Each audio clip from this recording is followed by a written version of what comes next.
नहीं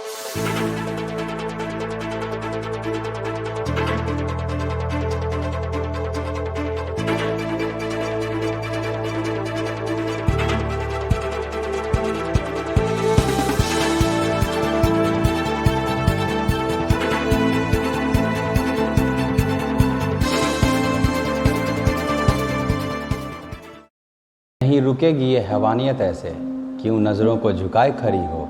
क्या बाकी रह गया है अब हैवानियत की हदें पार होने को। नमस्कार, मैं हूं नीतीश शुक्ला और आप देख रहे हैं जस्ट इन बिहार। आज जो बात मैं आपसे कहने जा रहा हूं वो शायद आपको बुरी लग सकती है, कुछ को तो कड़वी भी लग सकती है, लेकिन मैं आपसे हाथ जोड़ के विनम्र निवेदन करता हूं कि हाथरस में हुए विभत्स कुकृत्य के लिए किसी जाति सूचक शब्द का प्रयोग नहीं करें। अरे वो एक दलित, महादलित, ब्राह्मण, भूमिया, राजपूत, किसी भी जाति या धर्म से पहले एक लड़की थी, इस देश, इस समाज की बेटी थी।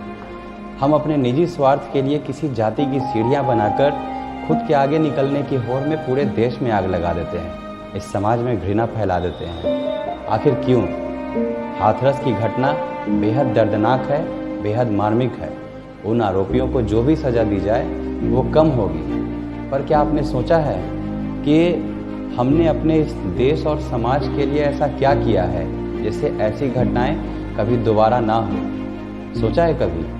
अगर नहीं सोचा है तो सोचना होगा कि आखिर क्यों हम रेप और बलात्कार जैसे लाखों घटनाएं होने के सालों बाद जगते हैं। अरे दरअसल हम जगते नहीं, हम तो पूरी तरह गैर जिम्मेदार होकर सोए रहते हैं और हर सुबह किसी अखबार के पहले, दूसरे या तीसरे पन्ने पर ऐसे ही किसी बेटी, बहू और स्त्री के चीरहरण की खबरों की हेडलाइन देखकर आगे बढ़ जाते हैं। हमें कोई फ़र्क नहीं पड़ता, हमें कोई फ़र्क नहीं पड़ता और यहाँ तक कि हम अपने ज़िले और कस्बे में हुए घटना के स्थल का नाम तक पता नहीं होता और फिर सब भूल जाते हैं। आज पूरा देश मोमबत्तियाँ जला रहा है, वी वॉन्ट जस्टिस के नारे लगा रहा है।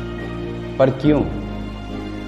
क्योंकि राजनीति के चंद ठेकेदार अपनी राजनीति की दुकान चलाने के लिए ऐसी घटनाओं पर भी राजनीति करने से पीछे नहीं हटते। और ये जो बाहर भीड़ दिख रही है ना, वो बस हाथरस की घटना के बाद लाखों बेटियों के बलात्कार पर मौन धारण कर लेगी। अभी भी वक्त है, जागिए और कैंडल मार्च की जगह पर एक ऐसे कानून के निर्माण के लिए आंदोलन कीजिए जिससे कि ऐसे राक्षसों की रूह तक कांप जाए और वो दोबारा इन घटनाओं को अंजाम देने से पहले 1000 बार सोचे। जय हिंद।